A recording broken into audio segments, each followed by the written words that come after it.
Hello everyone, welcome to Lisa's Stamp Studio. My name is Lisa Curcio. Today is Monday, it is March 13th, the year is 2023. Oh my gosh, I almost forgot what year it was.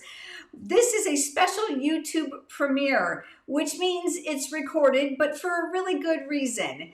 We have had family in town this weekend to celebrate Gina's baby shower, and we wanted to spend a little time with them before they left in the morning, and we knew you'd understand, but I didn't want you to miss out on this amazing fun fold card. Tonight's fun fold card is really amazing. I didn't want you to miss out on it. It's called a pop-up and pivot card, where the image on the front swivels to the inside of the card. Now, I have lots of tips for you, but most importantly, I want to make sure you know all about the project sheet. You're going to find a link to the project sheet down in the video description below. It's completely free. It's going to head you over to the pictures, cutting dimensions, and the supplies that I'm using for tonight's project. Now, not only am I demonstrating a card for you tonight, but I have two others to share with you as well, and those are also in the project sheet. Also, as a reminder, during tonight's premiere, we do not have moderation for you tonight, so there's no one here in the chat to help interact with you. But we know how awesome this community is, and we know that you'll be interacting and helping one another. Next week, we will be back live, and Gina will be here moderating with me, so we hope that you'll come back as well. We have lots of fun in store tonight, so let's get started. Let's move those buttons out of the way, and let's start with our paper trimmer. My Stampin' Up! Paper trimmer is a champ here in the studio, includes both the scoring and the cutting blades. They navigate up and down out of the way, which makes it super to use. You don't have to remove them. That clear track is fantastic, especially if you're doing diagonal lines or you have multiple score lines. You need to see those small measurements in between. Now, there are three components of this card. We have the card base, 4 1/4 by 11. We are going to score this in half at 5 1/2 inches. There's a nice ledge here at the top of the trimmer. There's also one at the bottom because I can't do anything straight. So I'm going to line that up at 5 1/2 inches, and then we are going to score.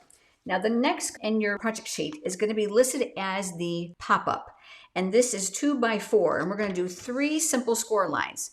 The first one is going to be at 1 inch, and we're going to score, and then 2 inch and score, and then one more here at 3 inch. Okay, now that that's finished, I'm going to put that aside. And next, we're going to work on what I call the tab. This is actually the piece the image is going to attach to so that it can float through the window. This is a very simple 1 by 2, and we're going to score it at 1 inch. So that's just going to make this in half and a simple score line. Okay, that's it. Now it's just a matter of assembly. I'm going to move that off to the side. We're going to come into the card base. There's that score line. I'm going to go ahead and fold up on it. And since none of us scores perfectly, I'm looking to make sure that those edges are nicely aligned. Grabbing my bone folder, and we'll go over that crease. Whenever you're doing a fun fold, you want to enforce those crease lines. That's really, really important. Now, the next step is going to involve some die cutting. And I'm going to preface this by telling you that you can use any shape that you want, but you're going to need to be careful. Now, the reason I chose this card to demonstrate for you tonight is because the die cut I'm using is not symmetrical. So I'm going to give you some tips about that. And the other two are, which are going to give you a much easier starting point if this is your first time making this card. I'm going to use Designer Series paper. Now, this is kind of a crazy pick, you might think, but it's from the He's the Man Designer Series paper package. It is double-sided, so you can see that awesome outdoor and masculine theme to this one. But that's what I chose for this card. So what I'm going to do is bring in my silicone craft sheet here, and I am going to flip that Designer Series paper over, and I'm going to add adhesive generously to the outside edges. Now, I'm using Stampin' Seal Plus. It is very, very strong, so I don't have to worry about covering every inch. Now, since I'm going to die cut an opening, I want to make sure that when it's die cut, I don't have any lifting. So I'm going to make a large adhesive X in the middle. Now, here's that card base with the hinge at the top. I'm going to turn it sideways only because I don't do anything straight. This makes it easier for me to try to center this to get that nice layer on the front of the card base, and we'll go ahead and attach that. Now, the next thing we're going to do is we're actually going to die cut. So my best tip for you for this project, for this card specifically, is that you're going to want to use a stamp set with coordinating dies. Now, I have others that just use basic shapes, so hang with me to the end of the string. This is going to be created with the Celebrate Sunflowers stamp set, and I'm going to use that really large sunflower. It also comes with a coordinating die, which I have pulled out. Now, these are no longer offered as a bundle, but you can purchase them separately because I love this flower. It's so, so pretty. So let's start by doing the die cutting. So I'm going to flip this upside down, and I am going to make sure that that cutting edge is facing to the bottom of my designer series paper. I'm going to open this up to make sure that it's nice and flat. Now, I chose to do this a little bit more towards the top of the card, so I had area here at the bottom for the greeting. The last thing you want is for this to slip around. So you're going to need to use something to tack it down, and my absolute favorite is the Post-it labeling and cover-up tape. This stuff is a champ. It's the same roll that I bought 2 years ago. You're just going to dispense it, and then you can rip this to be whatever size you want. And the great thing is you can reuse this numerous times. So I'm looking to leave a little space here at the top, and I'm looking here and here to try to make it even visually. And then I'm going to tack that die in place. So I'm just going to go ahead and tack that down. Now the next thing we're going to do is we are going to die cut this. So let me grab the die cutting machine. I have the Stampin' Cut and Emboss machine here. I'm going to be using my basic platform, which is number 1. I've got the thin die adapter, which is number 2, and you're probably wondering why I'm turning it upside down. I do a lot of die cutting, so I found it was bowing. So I just turned it upside down just to create even placement for that, so I don't have any lifting in the center. One of your clear cutting mats, plate number 3, will go on the bottom to protect that.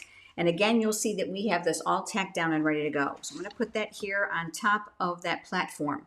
Now, I don't want a crease in the back half of my card, which can often happen if you go like this, which means the platform is going to be in the middle of the back of the card.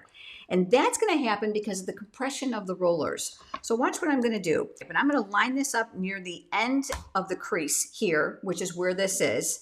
And then we are just simply going to give this a little push to get it started, and we're going to crank that through. I'm going to tell you right now, my handle needs to be oiled. This is a workhorse here in the studio. I use it an awful lot. All right, we've got our pieces here. We're going to go ahead and disassemble this, and you can see that it's still tacked in place. Before you remove the tape, I want you to check to make sure that your die cut all the way through. Every machine's a little bit different. That lint is just from the pieces of paper that were on those cutting plates. It's not going to hurt anything, and it's going to brush right off. What I'll do now is I'll come up underneath here, and I'm going to release that tape. And guess what? I'm going to put it right back here so I can use it again on another project. And I'll do the same here. The center here is something that we're not going to need. So you can go ahead and you can save this piece for another project. Now that we have our opening, the very next step, believe it or not, is going to be the inside, because we're going to add our mechanisms to that. So if you don't do that first, you're not going to be able to add it. So I've got a piece of basic white cardstock here, and this is where I'm going to do my greeting. Now from that exact same stamp set, I pulled out the inside sentiment that says, "Congratulations on reaching a whole new level of wonderful." This would be great for a graduation card as well. You're going to want to make sure that you stamp this far enough down so that when your image pivots to the inside of this card, it's not going to impede on this. Better lower than higher. So I'm going to use my black Memento ink pad. I'm going to ink that up, and I'm going to stamp that a little bit lower than center, trying not to get my head in your camera view there, and we'll give that a good press. This now is going to get adhered here to the center of the card, so let's go ahead and flip that upside down. We're going to add that Stampin' Seal Plus now to the back side. This now is going to get attached here in the middle. I'm looking for that margin all the way around. Okay, now that that's adhered, let's work on the image and then we'll put the mechanism together. This is just going to be a scrap piece of basic white cardstock. This is where I'm going to be doing my stamping, and I'm going to use the black Memento ink once again. And here is that sunflower image. You can see how large it is. Now I'm going to tell you right now, it's bigger than the ink pad. So the easiest way to ink this up is face up on your work surface. Go ahead and give that a little twist and then pat everywhere to make sure you've got good even coverage. Now, I do have osteoarthritis in my basal joints, so pushing and little tiny dexterity things can be quite painful. This is where maybe a Stamparatus stamp positioning tool will be a really great lifesaver for you if you have the same problems. But I'm doing this just for the sake of the video today.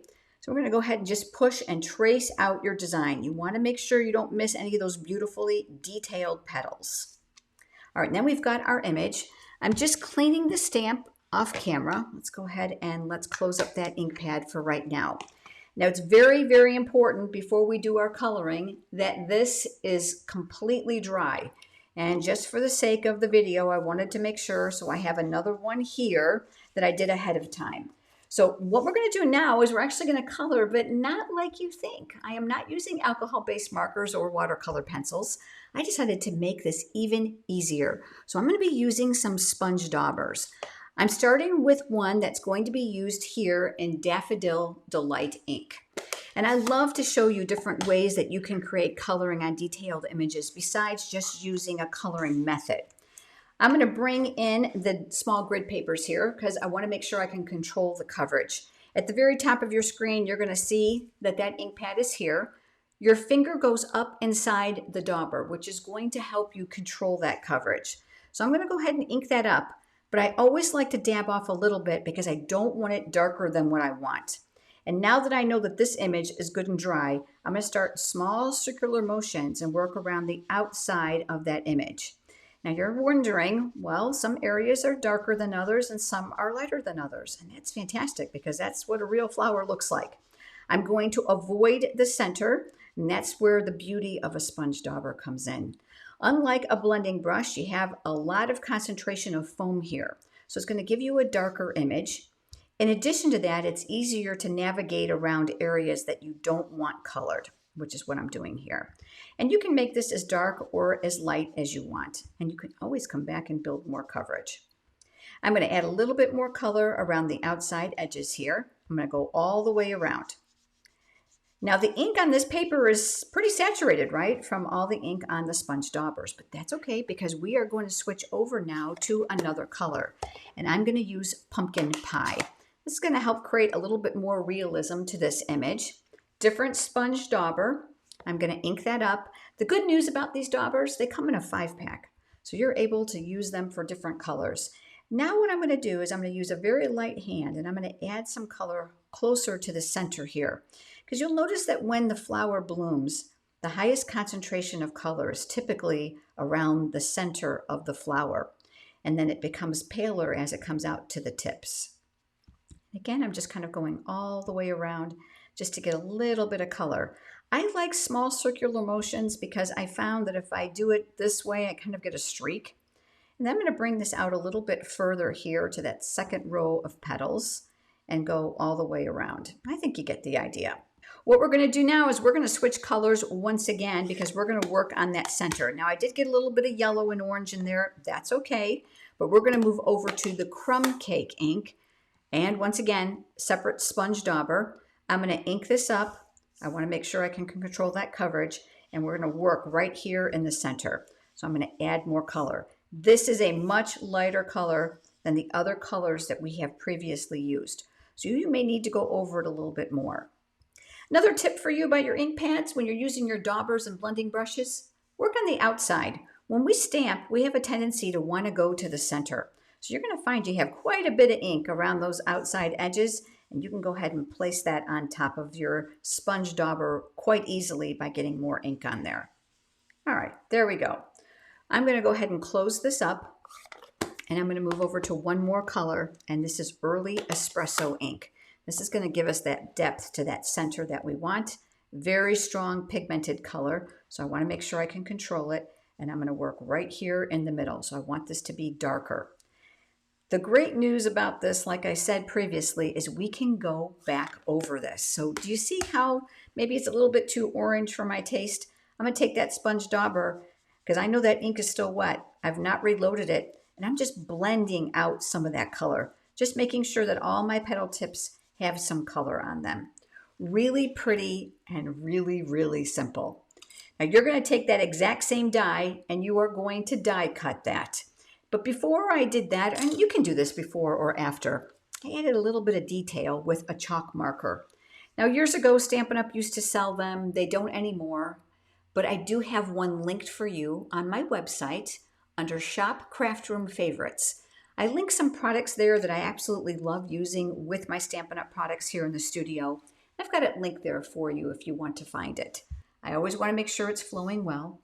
And I'm going to add some dots here in the center just to give this some definition. Because we added a high concentration of ink, we lost some of that detail from the stamp itself. And again, you're just going to use a light hand and put as many as you'd like. That's going to need just a few seconds for it to dry. But this is what it looks like when it's die cut. Isn't that striking? And we didn't have to color it in petal by petal. All right, now we're going to start to assemble the card itself. So I'm going to put this off to the side. Let me move those ink pads. And we're going to come back here to the card base. You'll remember that we had several pieces. This is referred to as the pop-up inside your project sheet. We did those score lines. We are going to go over these and reinforce them. Check those sides and make sure that they are well aligned. So I'm going to go up on each one of these and then press those in place. And then there's one last one here. Okay, this is going to get folded in half. So my crease is here at the bottom. This now is going to get adhered here underneath the score line to the inside of the card. This is why we had to do this part first. Now, I want to give you a couple tips about this, because if you have an image that you die cut that's like mine, that's not symmetrical, sometimes it's difficult to determine if it's centered. Now, you can see that this probably can move over just a little bit this way. This is where a pencil would come in really, really handy. So let me grab my favorite pencil. I've got that link for you in my craft room favorites. Super soft lead, fantastic eraser. So I'm just going to line this up once again, and I'm going to look, and that looks pretty good. And I'm going to make a pencil mark here and here on either side so that I know where to put this once I get the adhesive on. I'm going to switch over to my silicone craft sheet. And what we're going to do now is we're going to add adhesive to this 1 area here. So I'm going to make sure that I cover that well. This now is going to go down between those pencil lines. So we're going to move that here, those pencil lines. Make sure that you're on this side of the score line. You don't want to impede that so that it's going to open. And then you're going to press. Now you're going to see that this is going to make a little box when we're all finished. So this is that pop-up tab. Here is where we're actually going to have to connect it to the top area here. But I want to call your attention to something. If you were to put adhesive on this entire tab, it's going to be sticky here in an area that's going to be exposed, which we don't want. So two things you can do. You can very carefully give yourself a perimeter here to place adhesive, or you can do what I do, is I kind of just trace this very abstractly, and I know not to put adhesive in this area. So I'm going to come back to my Stamp and Seal Plus, and I'm going to come over this area, and I'm going to avoid those little pencil lines. If you're using liquid glue, be very careful that you don't use too much, that it's going to ooze from the front. All right, all I'm going to do now is I'm going to close this and I'm going to press. I'm going to use my eraser on this fantastic pencil. I love this. It leaves no lines behind whatsoever. Such a nice soft lead too to work with when you're crafting. Now that we've pressed that, when we open it, it's going to create that pop-up. So we've connected the front inside to the inside of the card. But in order to get the image to actually move, we're going to need that little tiny tab that we talked about. This is that 1 by 2 inch piece. I'm going to fold that in half. We're going to go over that with the bone folder as well. The crease has to be towards you, just like we did with this one. This is going to get attached here. So what I'm going to do is I'm going to flip this over. I'm going to add adhesive now to the back side generously. Again, if you're using liquid glue, be very careful. That Stamp and Seal Plus comes out in tabs. So if I got a little excited like I did here, I can just kind of roll those back. Again, crease towards me. I am going to center this underneath that score line. So here's my score line, and I'm looking a little bit left and right just to try to get it as even as possible. And we're going to attach this. This little tab and this pop-up, those areas should be even, and just press. So now we have this. This is what actually makes the pivot for the pop-up. Now here comes my image. You're going to notice this is not symmetrical. Now I did this demonstration on purpose because I wanted to teach you how you can use a coordinating die to your image. One die that I struggled with was a scalloped rectangle, because the scallops actually go in and out. I found that it kind of caught, but this one worked. The easiest thing to do now is to add adhesive to this little 1 inch area. And let me stick my silicone craft sheet underneath there so you can see it. I'm going to place my adhesive on that tab because that's going to hold our image. I'm going to remove that. Okay, so now what we're going to do is we're going to align our image to make sure it's going to fit in those areas. And again, it's a little bit like a puzzle. So you're going to have to turn it left and right. You want it to fit within the die cut opening, very important. So you're looking all the way around to make sure it's going to fit. There's no catching, and then you're going to press. And then look what happens. Is that not incredible? Oh, I love it. Let's finish the front because I decided this could use a greeting. So I've got a sliver of cardstock here, and we're going to do the exact same thing that we did to the flower, but here's the good news. There should be enough residual ink on top of this dauber for me to add a little bit of pigmentation here without making it too overpowering. Remember, we want the flower to be the focal point, but we want to make sure that this piece of paper is going to blend well with what we've already got on the card. And then we're going to come in with the pumpkin pie, and I'm going to go around those edges. I really should be using something to hold that down. Let me grab a Post-it note. That's going to allow me to put my fingers here to kind of hold that in place. I was trying to avoid getting my fingerprints on any wet ink. And then we can turn that, and we'll do the exact same thing now on this side. What I'm going to do now is I'm going to bring in that early espresso ink pad. Once again, this is all from that same stamp set, Celebrate Sunflowers. It says, let's celebrate you. Let's go ahead and let's ink that up. And then this is going to go right on top of here. Lots of firm, even pressure. Just cleaning that stamp off camera. And now we have a beautifully coordinated image to our card. I'm going to flip this upside down, and we're going to add some adhesive to the back side. This now is going to go here. I sized this purposely so that I would come directly underneath the designer series paper here and along the sides. And we're going to tack that in place. I wanted to make sure I didn't take away from that focal point. All right, and then we're going to push. And you know, the card's not done until we add a little bling, but I have those two other samples to share with you. These are the adhesive-backed Milky Dots. They've got glue dots already on them, which is going to make your life super easy. I'm going to use my Take Your Pick tool, kind of like my third hand. I'm going to put one of those gold ones here, and I'll pick up another one and add that here. And let's do one more to draw your eye up here. Just give those a really good push to get those glue dots in place. And there you have it. Oh, is this not fun? And I love that it can be displayed up or, of course, closed like this. Now, let me show you those other cards that I created with the same fun fold. This first card is going to use the stamp set Glad We're Friends. Really whimsical and fun. Absolutely love the greetings on this one. And here is the card that I created. So this is just using the Layering Circles dies. Super simple because obviously just make sure your image is straight when you attach it. And then you're going to open it up. Cute, huh? This designer series paper is really unexpected, I think.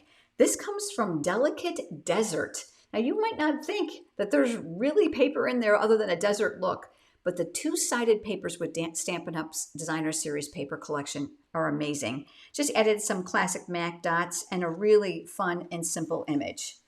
Now this last one uses Nature's Harvest. It's been around for some time. It also has dies that go with it. Again, simple florals, a little on the shabby chic side.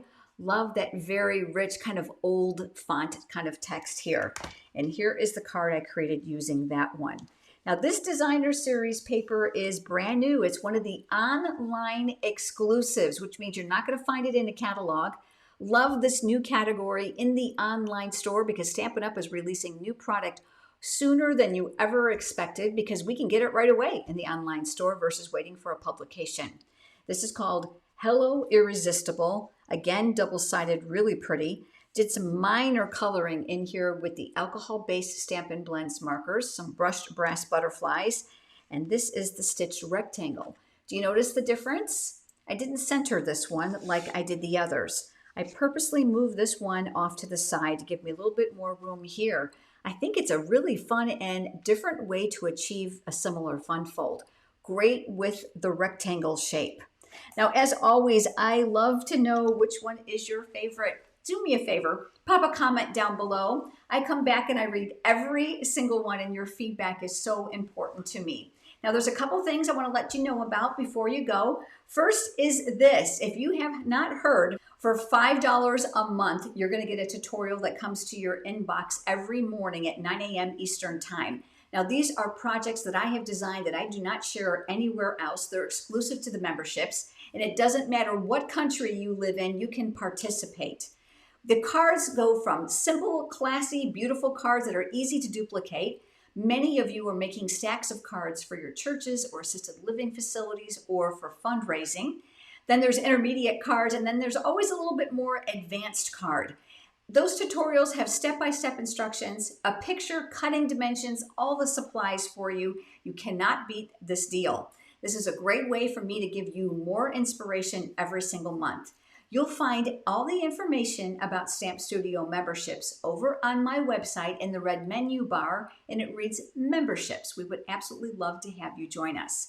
Now, the next live, like I said in the beginning, is going to be next Monday. I will be live with you. Gina will be here live with us in the moderating section. That is March 20th already. I certainly hope that you will be able to join us. If you have enjoyed today's video, do me a favor, click that thumbs up button. It helps me so much here on YouTube. And if you're new and haven't subscribed to my channel, do so. Click the subscribe button and the bell icon, and then the word all. YouTube will then send you notifications when I'm live here on YouTube so that you don't miss out. And then finally, when you're over on my website, scroll all the way to the bottom and you'll see the word subscribe, and you're going to want to sign up there as well, because every week on a Thursday, I'll send you a free project tutorial, not shared on any of my other platforms. It's a no-frills email, and we would love to include you. All right, I look forward to seeing you all next week. Have a great day.